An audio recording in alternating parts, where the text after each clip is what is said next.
पीछे लगल बेलन जोड़िया राते बोला परबलवा से मन गोलिया राते बोला परबलवा से मन गोलिया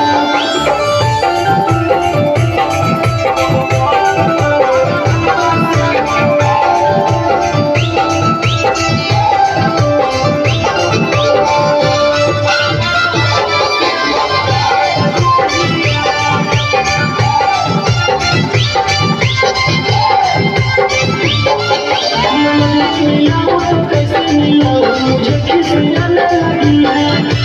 बिना दिमाग से तुम पर जाते हमारी अब जाने लगी है हम नजरों मिलाओ तो कैसे मिलाओ मुझे खिसियाने लगी है बिना दिमाग से तुम पर जाते हमारी अब जाने लगी है इकोरो है घर सखी रतिया भोरिया